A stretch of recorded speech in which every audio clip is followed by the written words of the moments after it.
CM Siddaramaiah ನೇತೃತ್ವದಲ್ಲಿ ಹಾಗೂ ಕರ್ನಾಟಕ ಪ್ರದೇಶ ಕಾಂಗ್ರೆಸ್ ಸಮಿತಿ ಹಾಗೂ ಸ್ವಾಭಿಮಾನಿ ಸಮಿತಿಯ ಆಶ್ರಯದಲ್ಲಿ ಇಂದು ಬೃಹತ್ ಜನವಿಕಾಸ ಸಮಾವೇಶ ನಡೆಯಿತು. ಈ ಮೂಲಕ ಸಮಾವೇಶದಲ್ಲಿ ಕೈ ನಾಯಕರು ಒಗ್ಗಟ್ಟನ್ನ ಪ್ರದರ್ಶಿಸಿದ್ರು. ಈ ವೇಳೆ ಉಪಮುಖ್ಯಮಂತ್ರಿ ಡಿಕೆ ಶಿವಕುಮಾರ್ ಮಾತನಾಡಿ ಸಿಎಂ ಜೊತೆ ನಿಲ್ಲುವೆ ಅಂತ ಭರವಸೆಯನ್ನ ನೀಡಿದ್ರು. ತಲೆ ಕೆಡಿಸ್ಕೊಳ್ಬೇಡಿ, ಈ ಬಂಡೆ ಡಿಕೆ ಸಿದ್ದರಾಮಯ್ಯ ಜೊತೆ ಇದೆ, ಈಗಲೂ ಇರುತ್ತೇನೆ, ನಾಳೆನೂ ಇರ್ತೇನೆ, ಸಾಯುವರೆಗೂ ಇರುವೆ ಅಂತ ಸಿದ್ದರಾಮಯ್ಯನವರ ಅಭಿಮಾನಿಗಳಿಗೆ ಭರವಸೆಯನ್ನ ನೀಡಿದ್ರು. ಆ ಮೂಲಕ ವಿಪಕ್ಷಗಳಿಗೆ ಸಂದೇಶವನ್ನು ಕೂಡ ಕೊಟ್ಟರು.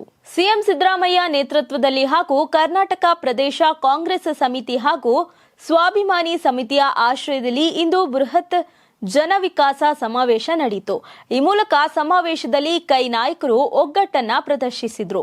ಈ ವೇಳೆ ಉಪಮುಖ್ಯಮಂತ್ರಿ ಡಿಕೆ ಶಿವಕುಮಾರ್ ಮಾತನಾಡಿ ಸಿಎಂ ಜೊತೆ ನಿಲ್ಲುವೆ ಅಂತ ಭರವಸೆಯನ್ನ ನೀಡಿದ್ರು. ತಲೆ ಕೆಡಿಸ್ಕೊಳ್ಬೇಡಿ, ಈ ಬಂಡೆ ಡಿಕೆ ಸಿದ್ದರಾಮಯ್ಯ ಜೊತೆ ಇದೆ, ಈಗಲೂ ಇರುತ್ತೇನೆ, ನಾಳೆನೂ ಇರ್ತೇನೆ, ಸಾಯುವರೆಗೂ ಇರುವೆ ಅಂತ ಸಿದ್ದರಾಮಯ್ಯನವರ ಅಭಿಮಾನಿಗಳಿಗೆ ಭರವಸೆಯನ್ನ ನೀಡಿದ್ರು. ಆ ಮೂಲಕ ವಿಪಕ್ಷಗಳಿಗೆ ಸಂದೇಶವನ್ನು ಕೂಡ ಕೊಟ್ಟರು.